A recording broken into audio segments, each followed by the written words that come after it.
Thank you for listening to this Podcast One production. Now available on Spotify, PodcastOne.com, Apple Podcasts, and anywhere else you get your podcasts. Amazon is hiring near you. Earn a competitive wage and start as soon as 7 days. No resume or experience required. Health and safety are a top priority with all of our roles and sites, and Amazon is taking precautions in our buildings to keep people healthy. Go to amazon.com/apply. That's amazon.com/apply. Amazon is an equal opportunity employer. There's no economic trade-off between opening up and public health. So the only reason to open up earlier or take risks earlier are political. They're not economic, they're political. You and your own family have to face the decision what's right for you, and you got a choice who you listen to. You can listen to the politician, you can listen to the scientist. That's how I would think about it. Don't you know that the music should be solemn? This is Theo Rossi. This is Theory. Hey everyone, this is Theory, and this is Theo. First and foremost, I hope every single person that is listening to this is safe, well, and healthy.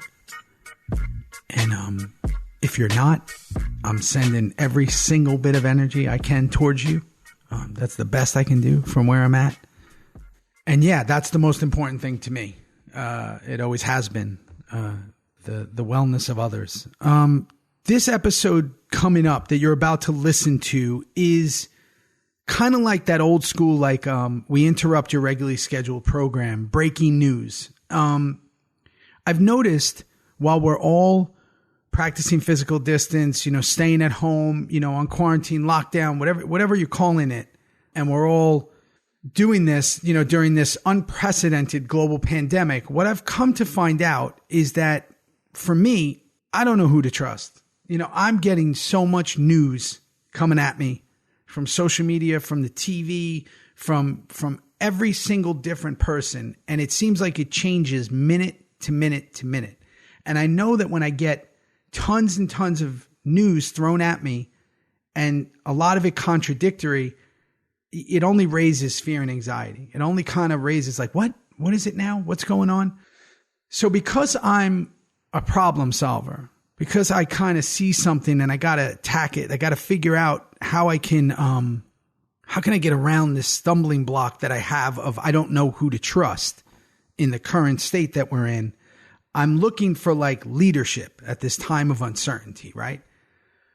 Well, I realize I'm not going to find it from maybe the people who are supposed to be leaders because, there's an agenda. There's always an agenda, I think, with certain people in certain places. So what do is I got to go towards the people who I think don't have an agenda. And the first person you're going to hear from two different people on this episode. The first person you're going to hear from is a guy named Andy Slavitt, who's the former acting administrator of the Centers for Medicare and Medicaid Services. He's a leader. He was the leader of the team that repaired healthcare.gov. And he's just an all-around amazing dude. He's a family guy.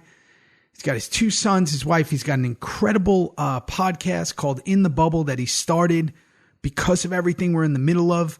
And, he's got his wife reading copy and he's got his son, on it, giving all these different information. And then his Twitter handle, A Slavitt, has been so instrumental in helping people and giving them really direct information as he's getting it of what we're all kind of in the middle of right now with, getting as much knowledge as possible. And then I'm taking it back home. My brother-in-law is a New York City firefighter. He works out of Brooklyn.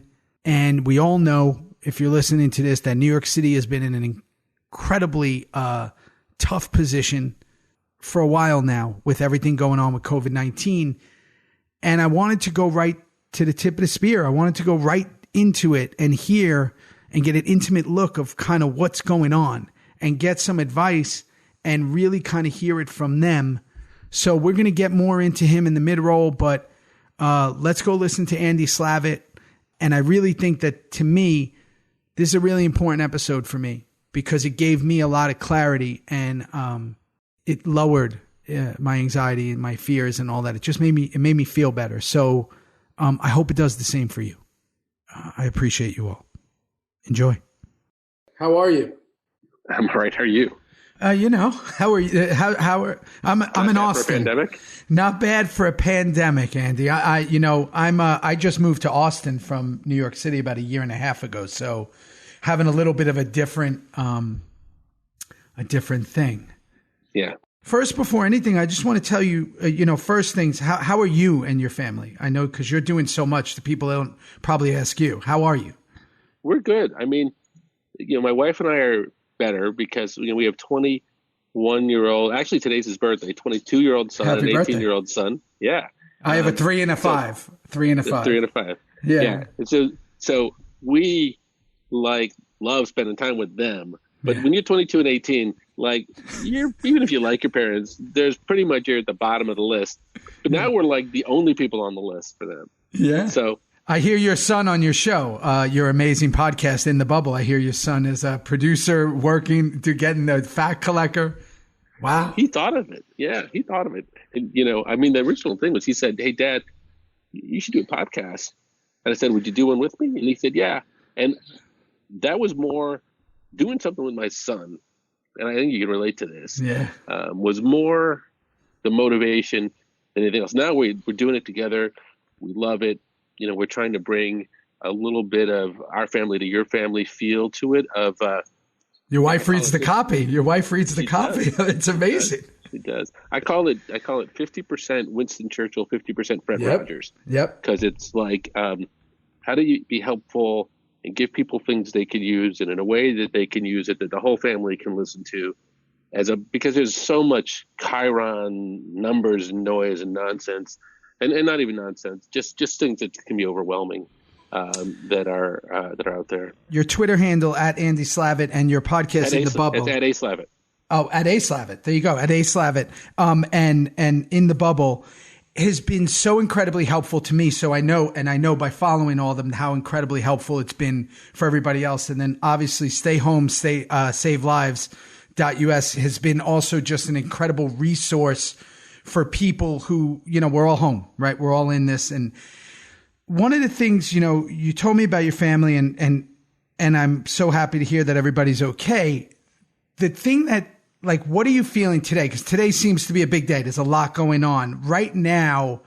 How are you feeling about everything overall? Yeah. So I'm going to give you, sadly, I'm going to give you two answers.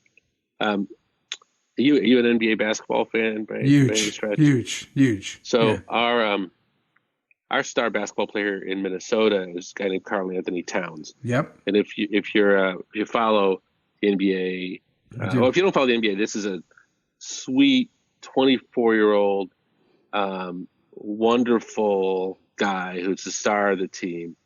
And his mom just passed to COVID about an hour ago. Mm-hmm. And I have been had the privilege of being on the phone with the Timberwolves team over the last few weeks, talking to Anthony and his father as they went through this. And every loss takes you differently. And I don't know his mother personally. And I've known 3 or 4 people who've passed in the last month or so. But I feel so sad for Anthony. I just feel so sad because he was a mama's boy, a 24-year-old, 7-foot mama's boy, who was the sweetest guy in the world, and he just lost his mom. So I can't say I think I speak somewhat that resonates for all of us. Everybody is in this situation where they're just facing sadness, and it's a human emotion, and it's okay to feel it, but you gotta feel it, you gotta express it. And then I think more beyond that, I think stepping up from that a little bit, I just have a sense that there's a greater reservoir of strength and resilience in us than we probably know.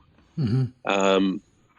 So and I think we're going to be calling on that. We're going to get through this. I think there's only 2 questions that we're going to have to answer at the end of it, which is how many people did we lose, and what did we do to make things better along the way? And we can't control everything, but this idea of hashtag stay home, believe it or not, you're saving lives. You're sacrificing, I know, and I don't want to make light of that, but people are absolutely reducing the death toll.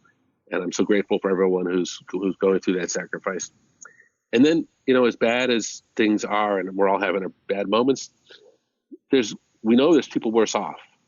We know someone who's lonely. We know there's someone who may not know how they're going to feed their family. We know there's people who are going through depression.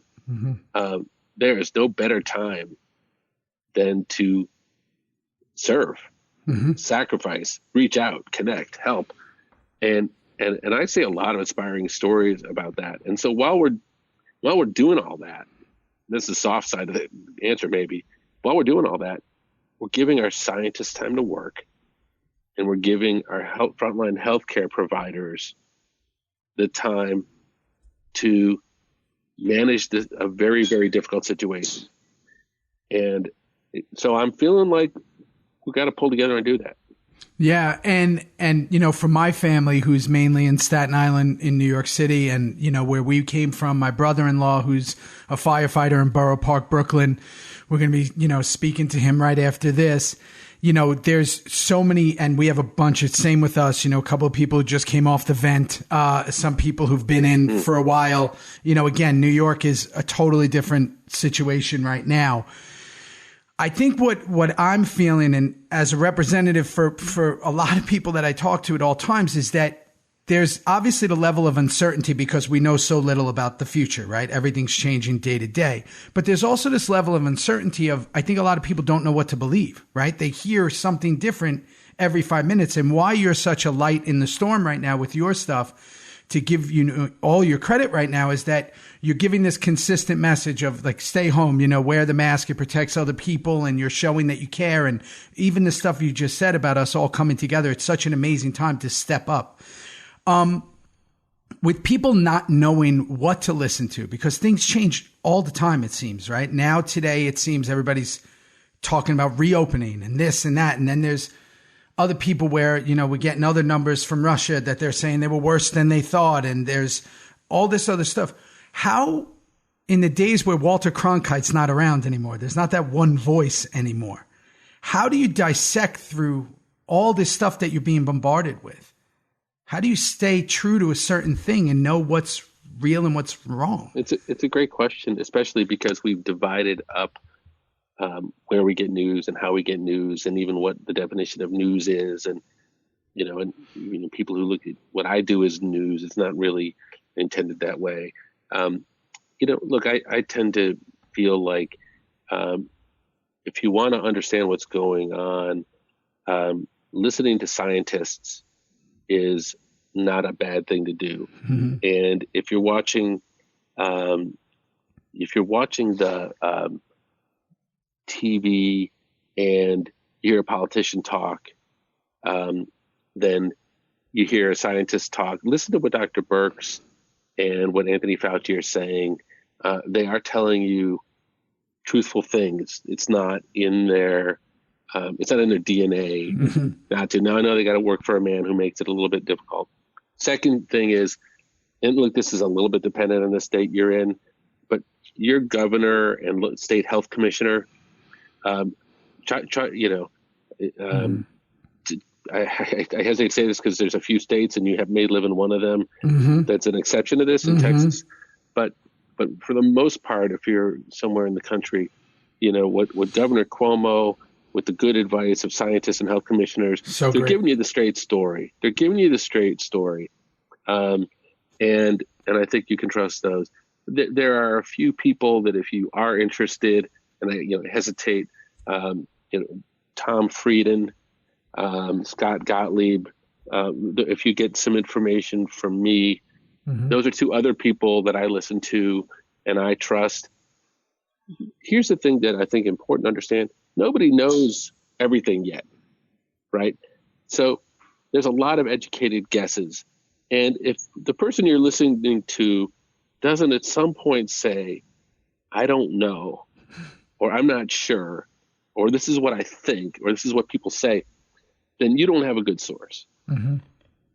Because right now, and like you just said, no one can know anything because this is all, it's incomparable, right? This whole thing is incomparable with how globalized we are. And you could talk about the 1918 Spanish flu. You could talk about MERS and SARS and all this stuff, but this is its own unique thing. And especially in the current world we live in right now, what we have seen and that we do know, and this is for everyone that knows this, is staying at home has helped. We're seeing, right? And that's a fact, right? Us staying away, the physical distance and all that.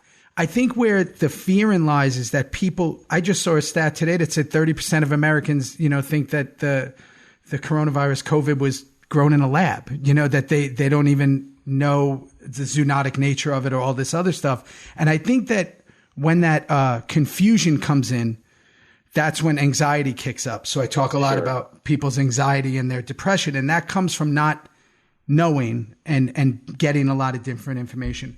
Like where right now, what is worrying you right now where we're at? So we're learning stuff every day. Mm-hmm. Our scientists are working on stuff every day.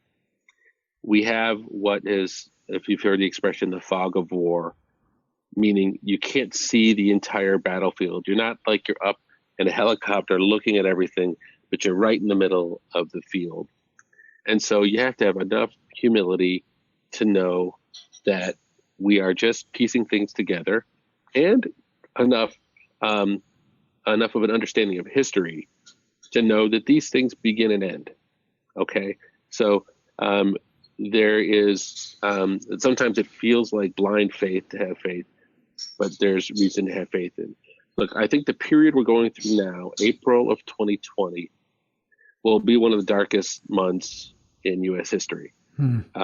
We're losing more people every day than at this point than we lost in all of 9/11. Mm-hmm. These are people who have given their lives to their families, to our country.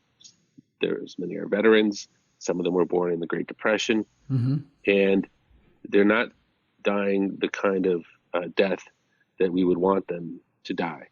And we're not able to mourn them. It's just, they're a bunch of numbers. They happen so fast. So part one is, getting through this piece. The second piece, the piece that people are, there's a drama of the day. And if the drama of the day is when do we open up, or I think the term of art you're going to start to hear is emerge. Mm. I'm a bit understanding of the fact that it's frustrating for people to be indoors. I'm understanding of the fact that sociologically it's hard for people to be away from their family and friends. And I'm understanding of the fact that this is an economic hit.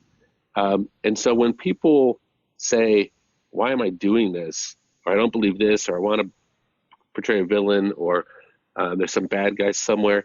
My answer is listen to those people, because they're expressing the fact that there is no real good context for this reality, right? We've never had a virus that spreads so lethally and so invisibly, and with so many people that are asymptomatic. Mm-hmm. And so you can't see it in front of you. The hospitals look fine. In your community, things look fine. Things look normal. And a large part of you really wants things to go back to normal. So you get frustrated.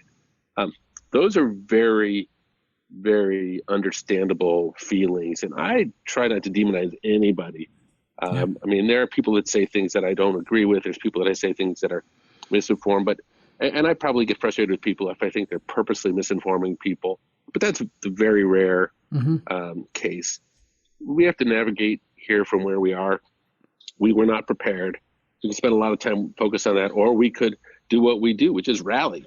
I mean, we've been, we talked a little bit about sports earlier. Mm-hmm. There's nothing that says being down by 20 points at halftime means you're tell the Patriots, tell the Falcons that. Yeah. Right, exactly. Yeah. So if what we're doing is saying we need to go rapidly protect the healthcare workers on the front line, I see us doing that. Is it going to be perfect? No, but we're doing an incredible job compared to where we would have been. Likewise, this is not going to be as good as it should have been, but it's going to be a whole lot better than the worst case if we hadn't rallied, if we hadn't stayed inside, if we hadn't put some of these things in place. So this question about opening up, there's no economic trade-off between opening up and public health. The economy doesn't really respect. It's not going to get fooled. Right. When we solve public health crisis, the economy will come back.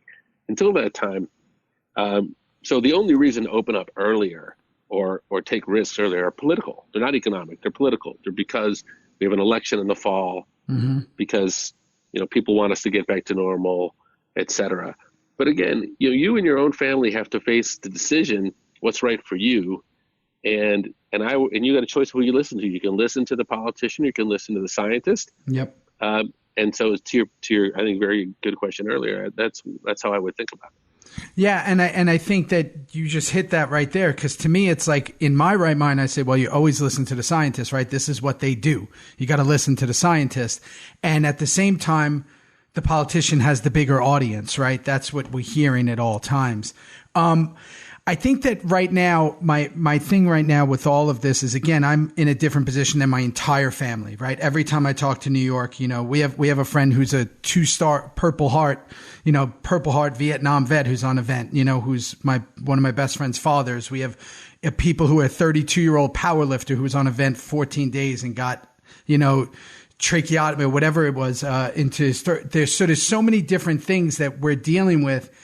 And they're seeing it so different. So when I speak to them, they're like, just encourage people that this is extremely real, because you have a lot of people that are like, well, what about the flu? And what about this? And what about, they go with all that and they don't see the overrunning. They don't see a peak system. How we talked about, a lot of people want to talk about the reopening because that's a clickable thing, right? People get excited. Oh, when are we going to, come back? But the truth is, what are we coming back to? Because in my mind, if we don't come back to something completely different, then shame on us, right? Because there's got to be a lot of changes in kind of the way we do stuff. So when we come back, besides being prepared for this, besides people having adequate health care, besides, people being prepared financially, which you hope they can be, whether it be through the job or whatever it is, what does it look like even when people, because it's not a light switch, as Dr. Fauci says. It's not just going to turn it on. Everybody's going to go back to what they're doing. What is the coming back look like in the beginning in your mind? Yeah. I mean, look, there may be some things that we've done our whole lives that we just don't do anymore. I mean, we may never shake hands. Like your kids, when they grow up, maybe like, Dad, did you guys really used to touch palms with the people you met that you didn't even know? You'd be like, yeah, we used to do that. We had a high five thing. What were you doing that? So, there will be, I think, probably some, and those sound like small ones, and they kind of are, but there'll be adjustments like there always are when stuff happens. Like we take off our shoes when we go to the airport now. I don't know if it makes us any safer, but we do it. Mm-hmm. Some people will wear masks, right? Because it'll make them feel safer, and it will. I think, one of the things that I think is going to be very challenging is that, picture, the flu goes around every year. Picture a very deadly version of the flu that hits older people and sicker people very hard. And when it, and we'll have vaccines and so forth, you can imagine, but it's going to be a little less safe in this world for people who are, have immunological problems or who are older. We're going to want to protect them, and society is going to handle that any one of a number of different ways. If it handles it in a way that we're used to that isn't so great, the haves and have-nots will treat it very differently. Mm-hmm. You'll see wealthier people get into guarded gate communities and not interact with the public and protect what's theirs. Mm-hmm. There'll be some of that, but there'll also be some of the good. I mean, I think hopefully from a policy standpoint, we'll be investing more in communities of color, investing more in inner cities, investing more resources in prevention, investing more in kinds of things and so, the tug that we have and we've had throughout our several 100-year history as a country will probably still go on in how people view how we go forward. I'd like to think, because I'm generally an optimist, that people will be on the side of understanding, hey, wait a minute, doesn't matter if I have health care. If I'm the person I'm sitting next to on the bus or the airplane, if they don't, that's not going to be very good for me. It's so true. We can get people to understand that there's a self-interest in making sure that your neighbor is as healthy as possible, not just you, then I think that'll win the day. And I don't think that'll happen immediately, but I think that will be hopefully generate the energy that we need to take better care of people and care more for each other in this country. Yeah, and from your lips to everyone's ears, because I really hope that we do look at that as it's not just about us, because right now at this present moment, and I know this from friends and other people, doesn't matter how much money you have, doesn't matter where you're at. This is going to get anybody. But what we are seeing is that you rely on so many other people at so many different ways. And the healthy we all are as a community, as a people, as a human group, we're going to all do better. And that's what we're noticing. So I really hope, not just for my two little sons, I hope it gets everybody in that same mindset. I think that's right.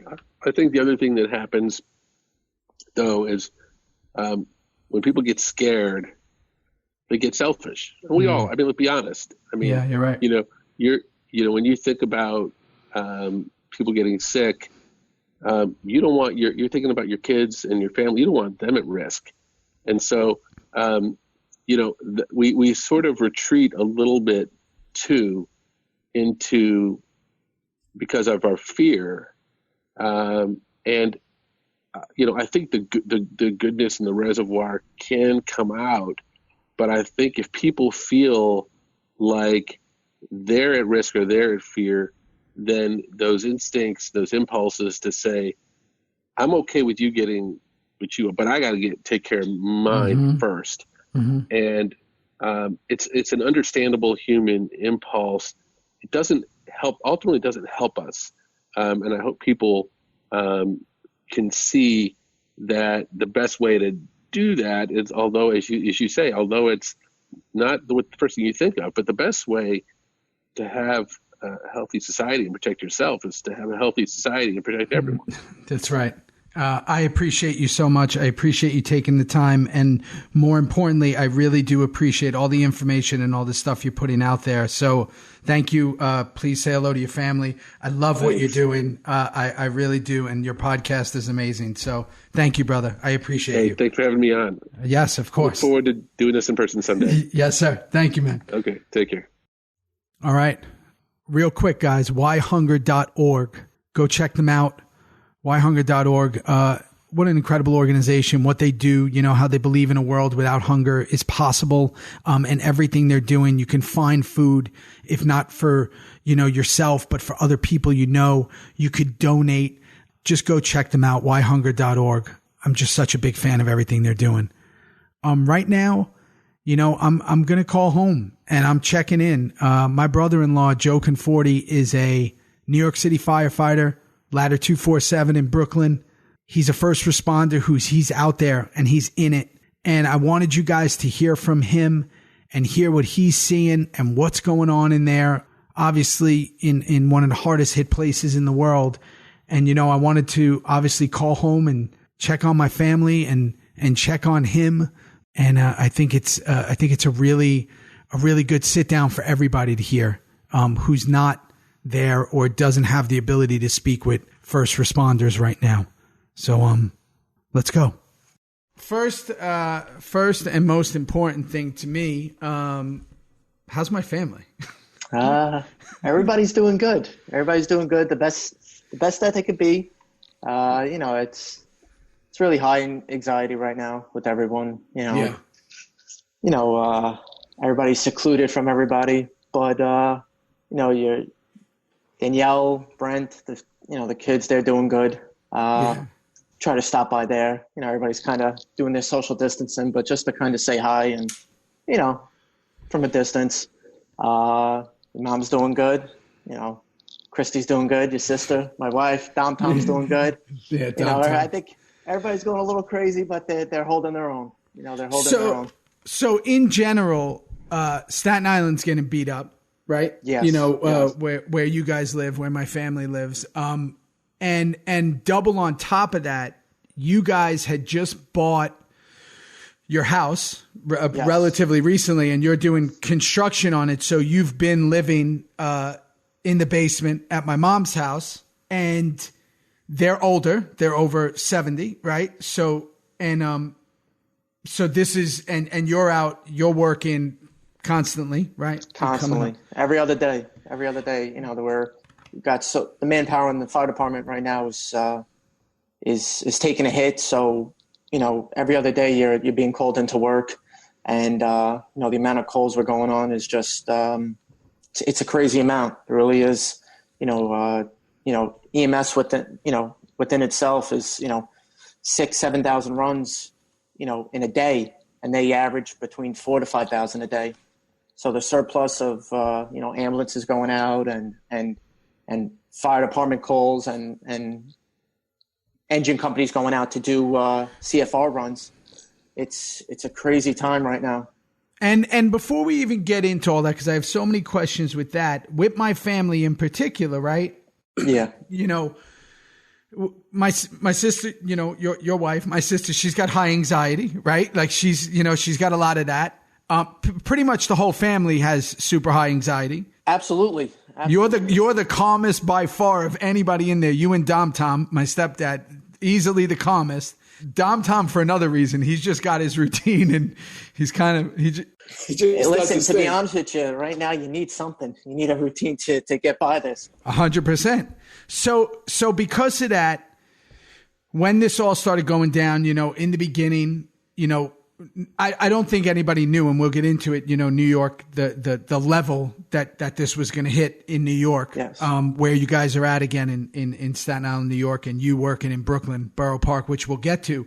But my thing is, first of all, right off the gate, tell them you're a fireman, but tell them where and what and all that.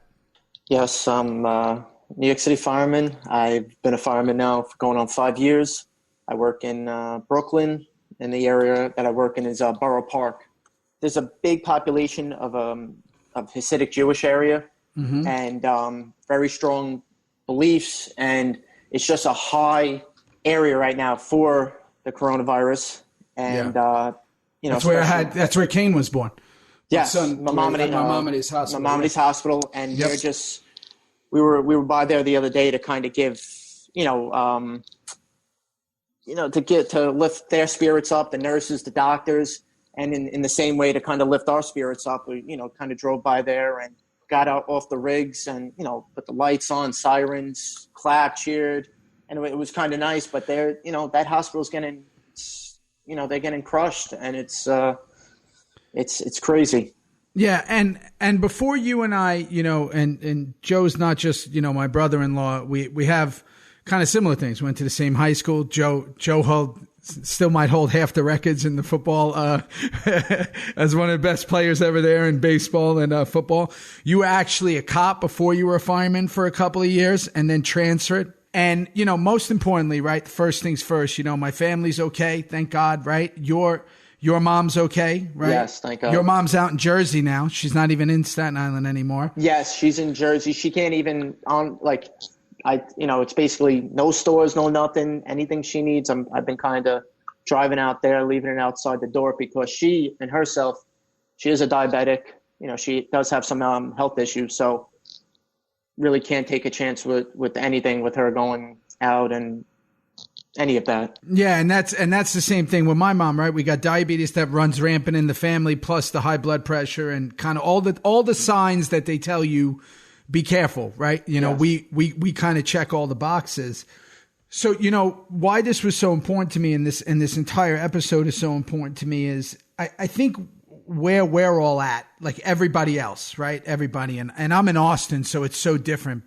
But again, born and bred New York and just moved here, is nobody knows what's going on. You know, we're getting different information every day. And that's why I think why this was so important is for people to just kind of get a feel. And, first things first, put in that disclaimer, like this is you work for the Yes. New York City Fire Department. This is just you talking, me and you, we're family and we're doing our thing. So just tell me, like, what has changed for you in your job? I imagine it's substantial. What has changed? First off, for your listeners out there, if you don't have to be out of your house, do not leave your house. Just because right now with this, and I see it every day, and it's building.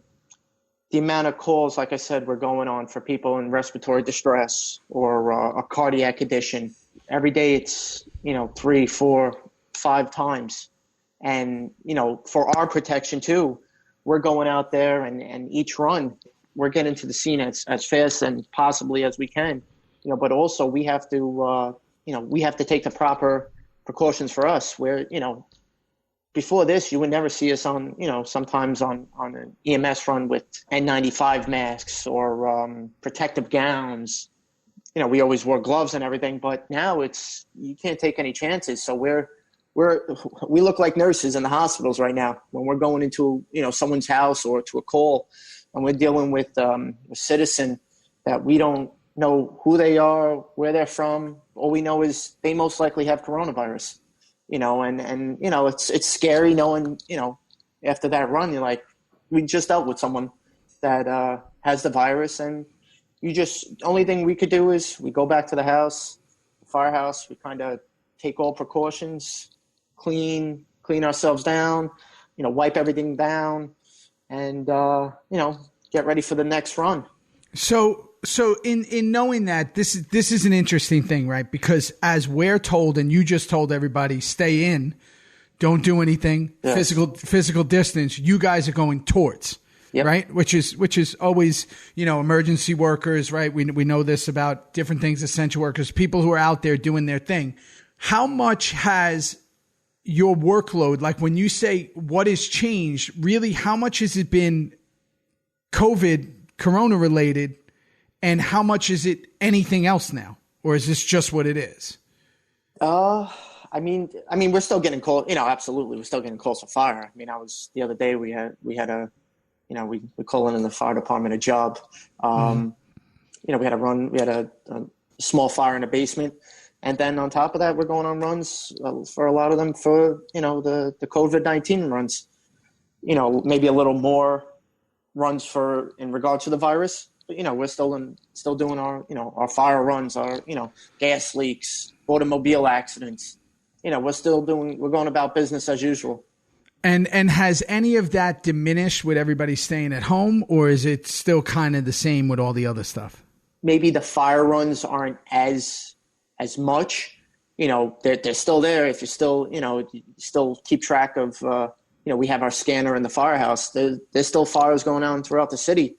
But there's also a ton of COVID-19 runs. So with that, you guys are obviously, you get your lungs checked all the time, right? Because, yes. Being in the fire department, and this is something that hits people's lungs. So right away, you kind of it's like the worst thing for firemen, right? Because it is, just because, the amount of, when you go through, now, like I said, I'm only on the job for 5 years, but, guys that are on the job for 10, 15, 20 years that have been to, multiple fires, the smoke inhalation they're taking, it does a number on your lungs and on your body. For someone who has, 15, 20 years on the job, you gotta be careful, and there's many people that have retired from this job, people that are retired that were down on 9/11, down at the towers, and, have been affected to this day. Burke's got that with his lungs, yeah. Yeah, to this day from 9/11, their lungs and their bodies are taking a toll, and that's why this virus is, it's scary for them too. It's scary for everybody, but for us, it's what we signed up for, and this is what we do. So in knowing that when you made a change a couple of weeks back where you were still actually going to the house where my mom is, where my stepdad is, where my sister is, and you were going right to the basement, you were getting all your stuff off and then going down there. Now you stopped doing that. Tell me what you did.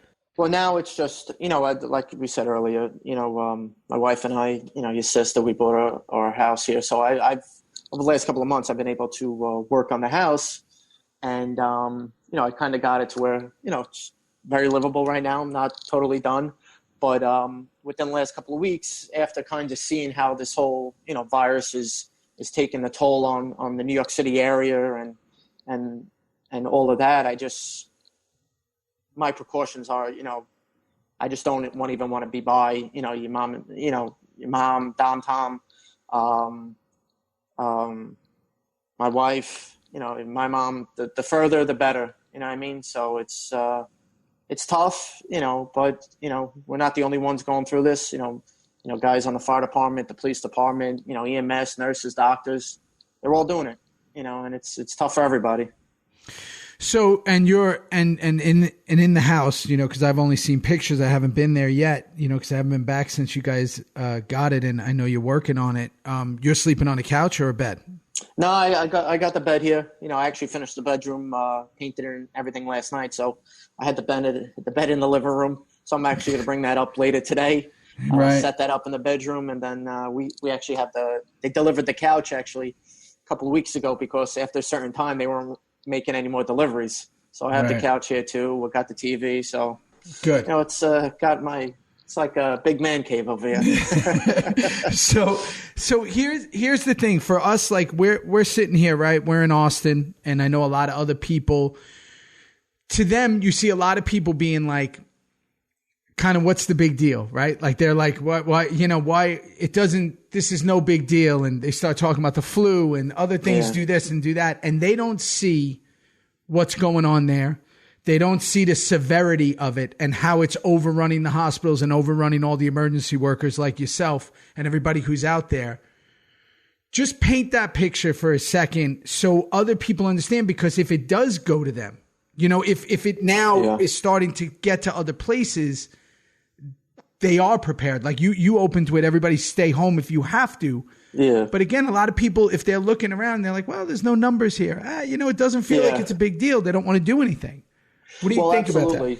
Well, it's, of course, I mean, New York City is different than, the Montana or North Dakota or anywhere, anywhere else. In the world. New York's New York. New York City is New York City. And I think that's one of the reasons why it kind of hit so hard, because everybody's on top of each other here in this city. That's what makes it great. And, it is New York City. And, it's the best city in the world. We'll get through this, but that's what makes it tough. Everybody is such, close quarters here. The subway system, the bus system, transportation, got 3 major airports right here, in this area. So it just kind of, when it came here, it hit hard because of the amount of people and because of the close proximity, but that's, I don't know, in Los Angeles or California or in Texas and Florida, people just have to, take precautions now. I think, people should, for now at least, wear some type of, mask or face piece, some type of cloth on your face if you got to go to the stores, just to, take precautions, because this is something we've never dealt with, and, we'll get through it. But, for now, just take your precautions. Yeah. And it's the uncertainty that's got everybody tripping out, right? It's not even really, I think a lot of people use the quarantine and the physical distance thing as almost like, yeah, that's nerve wracking. But I think what's the underlying thing is the uncertainty of like, what happens if you get it, right? We read these things that 80 to 90% of people don't come off the vent, 4 out of 5, right? That the numbers are probably even a lot lower, because only 8% of the population, 8% of the United States actually been tested. And, people, apparently you're reading about people who are even passing away at home, and we don't know about that till they get to the hospital. How has it changed, like, on little things of like with how basically how you're dealing with patients. Do you bring them right to the hospital anymore when you pick them up, or is that changed because people seem to not want to go near hospitals? Number one, like anybody that, that calls 911 that wants to go to the hospital, that needs to go to the hospital, they're going to go to the hospital. Nobody will ever get, patient care denied if they want to go to the hospital. But I think what people are trying or starting to understand is maybe I don't have to go to the hospital. You know what I mean? Maybe if someone is having a panic attack or something and they want to go to the hospital, maybe they're like, you know what? Maybe I'll have, EMS come, the fire department come, please come check me out. If I'm okay, my levels are good, I'll stay home. Right. Where in the they're past, not in a rush to get there. Yes. Maybe in the past, like you're going to the hospital. The hospital scene right now, there's just a ton of patients there. If you don't have to go to the hospital, I wouldn't go to the hospital, but when we're getting calls for, people with cardiacs or anything that's serious, in our judgment, you're going to the hospital. You know what I mean? Right.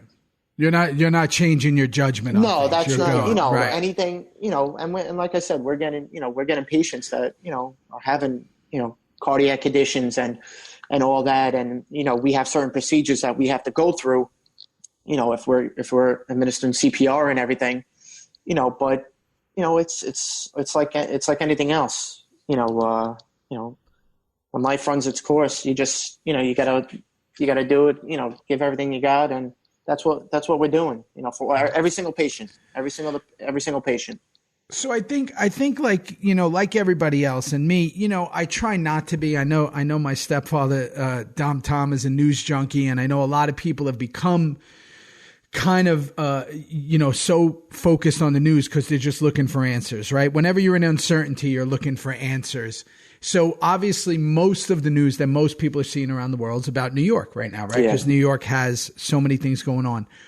I think for a lot of people that are seeing the news, what are they not seeing that's kind of going down there that could be helpful, or whatever, like or even not, maybe just an information thing of what are people not seeing on the news, but is actually happening? Especially with New York, like I said earlier, just the vast amount of calls that we're getting for the COVID-19, like I said, some people are dying at home. That's the thing. We're administering, we're going through our protocol. We're doing CPR. EMS is there, police are there. We're there. We're doing everything we can to help that person and to preserve life. And sometimes it's tough. It's can't help everybody. You right. Can't bring everybody back. And we're getting a lot of those cases where, you can't bring everybody back, and they are, passing at home, and it's not because, we're not getting everything we got, but it is because, this virus is tough. And, like I said, you may not see that in the news all the time or the amount of calls and runs we're specifically going on for this, but, we're going on it. We definitely are going on those runs for this virus. So how do you do, it sounds so crazy, and maybe just because I'm an idiot, which I completely am, but how do you do CPR on a COVID patient with? It's like I said earlier, we take the proper precautions. So everybody that's, first responder that's going into that room, you see pictures of nurses in the hospitals now. We kind of look like exactly like that. We got we got goggles on, we got a PPE, personal protective equipment, gowns, gloves, N95s. Yeah, I see people wearing ski goggles. They just donated like 30,000 ski goggles to the hospitals, and I was wearing them yesterday. You know what I mean? That's what you have to do because, like when you are doing CPR on a patient, there's a chance when, you're doing chest compressions that, but their bodily fluids, go up in the air and you have the chance that you could catch it. But that's why we take our precautions, very seriously. And, Do you feel that when you're driving around, because you're going from the island to Brooklyn, and you're kind of all over and you're doing whatever? I'm not there. I hear from a lot of friends that are there, and they feel like, a lot of people really aren't taking all the precaution, right? They're going out. Central Park looks crowded when people see it. I know the parks in Brooklyn were still crowded, Prospect Park and everything. People are there. Do you feel that people are doing enough, or do you feel like they should stay in more? I mean, I see, I guess you could judge it by, the amount of traffic in New York, because I haven't, every time going in the morning, going to Brooklyn, having on the Verrazano and the Staten Island Expressway, I'm hitting no traffic. So it's just crazy. There's got to be a good amount of people listening. But, you do see people out, but everybody I see is kind of keeping, like I said, social distancing. There's some parts where, you kind of go into a supermarket and, it's not so good social distancing, but, in the parks and stuff, in the park, like I drove by a park on Staten Island before, and, it was filled with cars, and it's a big park, so I couldn't look deeply, but it was packed with cars. I don't know if those people, as they're walking, they're kind of keeping their social distance, but there's people out, it's funny too, because you've never seen so many in today's day of age, you've never seen so many kids in the schoolyard or riding their bike and everything. That's what we see here. We have a lot of friends, we had a friend say to us today who's a former special ops guy, and he was just like, I feel like I'm back in my childhood. He's like, people are fixing their house, and kids are out, and kids are playing, and they're doing chalk and, on the front, on the sidewalks, and they're playing games. And, so there is always, even in darkness, there's always like a slight, positives of like this whole thing of people, the coming together and all that, and really, family stuff and stuff like that. I just think that, for me, it's like, obviously New York is, we know this, you've been through everything that's gone on there. I've been through most of the things that have gone on there. It is one of those cities that when things go down, it's like, let's go, right? Everybody's ready to go, puts it together, and nobody questions anything. And I think that's why everybody who lives there has such a pride and a love for it. At the same time, right, like you said, it's so many people living on top of each other. It's so congested and so crowded. But yet, the one thing that I love, and the most recent being when Sandy hit, right, and especially where it hit where we were, which it hit so hard, was you saw this incredible sense of community. You saw this incredible sense of people coming together, and definitely more in the emergency workers and the cops and the firemen in the hospitals, and the way people were, is everybody just goes. And that's why, like you even said, you're out there, you're dressed, in the PPEs, and you're doing all this stuff. It's so crazy, right? Because again, everybody's in such fear of going near the virus or coming near it, and yet you're going straight into it. So are you guys again tested all the time? Like, how does this work on that fact? They're still working on, getting an ample amount of testing for first responders. I think people that are kind of first responders that are sick at home right now, I think it's better for them that they are able to get tested right now. They haven't come up with a system yet where they could just test everybody. That's not sick at home, and that's working right now, because what are you going to test everybody every single day? Right. It's kind of one of those things. Like, I'm off today. Let's say I got tested yesterday. I'm off today. I get the result today. I go back to work tomorrow. I could, you could get it tomorrow. You know what I mean? So it's tough, but everybody that I've been hearing from that is sick at home, that are first responders, they're making it a lot easier for them to get tested, because a lot of them, like you said, have families at home, and, you're nervous to kind of bring it home to them. But yeah, testing is becoming, a little bit easier to get, and, just to know, to see if you do have it or not.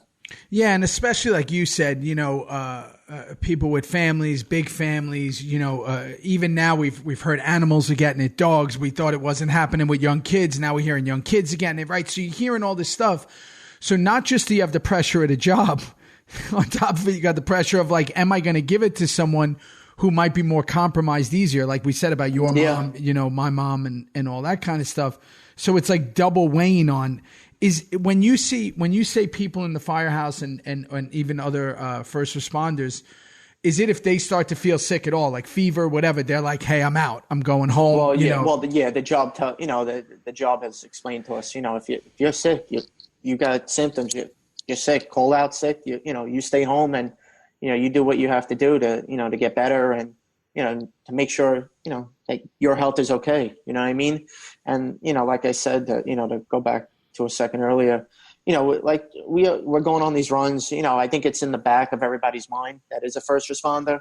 Like you said, you don't want to bring it home to your families, but, this is, being in the firehouse, being with the guys there and everything. And it's not it's business as usual for us. You know what I mean? We go out there, we do our job, we do what we have to do, and that's it.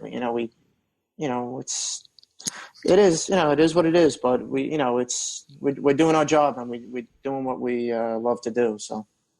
Yeah. And it was, it's that same exact, attitude when you talk to anybody who, like we brought up Burke earlier, but people who were at 9/11 and, people who are just like, yeah, man, that's what we do. Emergency situations, we go in.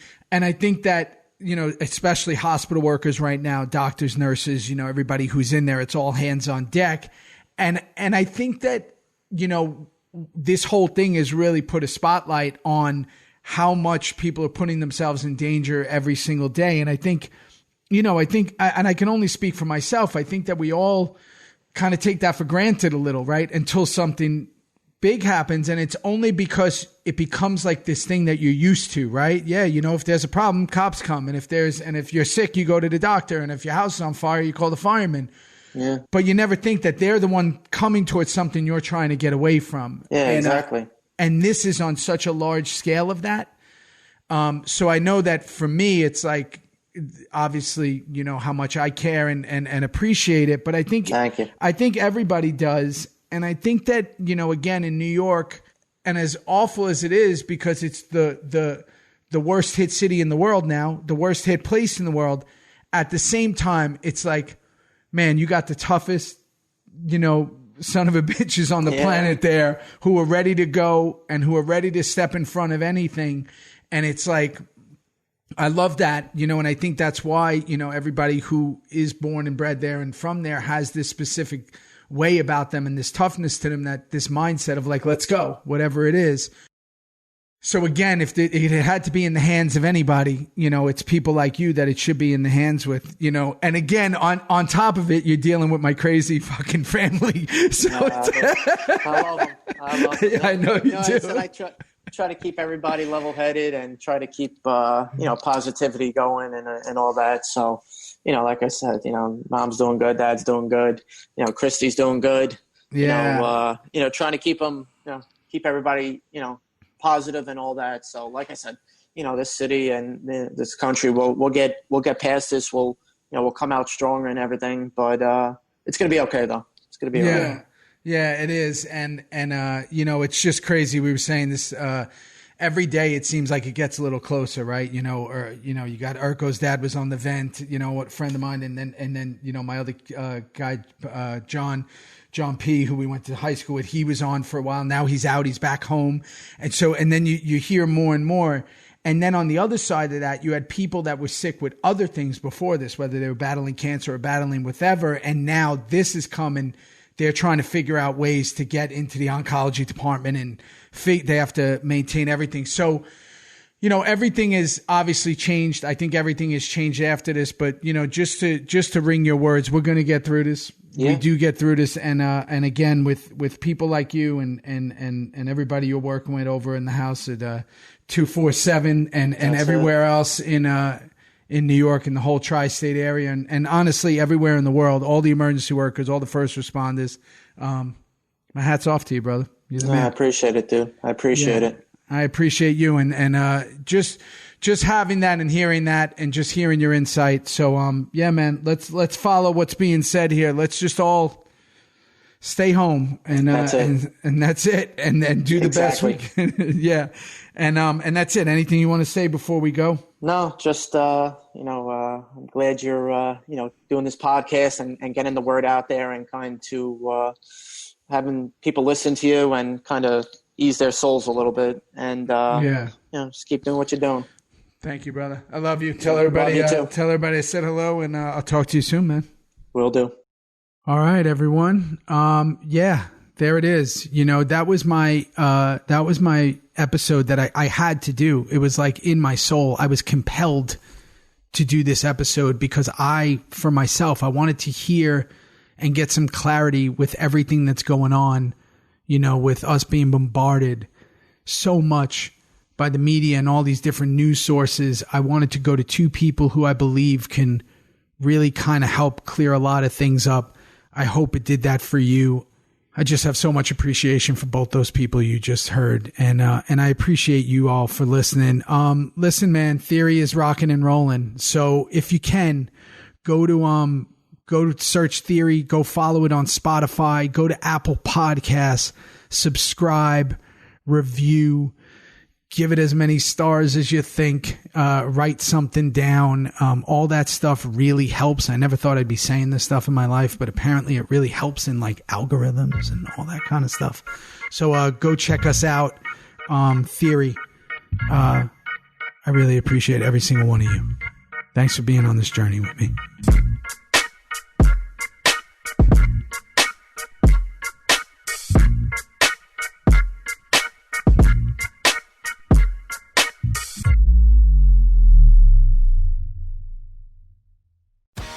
Amazon is hiring near you. Earn a competitive wage and start as soon as 7 days. No resume or experience required. Health and safety are a top priority with all of our roles and sites, and Amazon is taking precautions in our buildings to keep people healthy. Go to amazon.com/apply. That's amazon.com/apply. Amazon is an equal opportunity employer.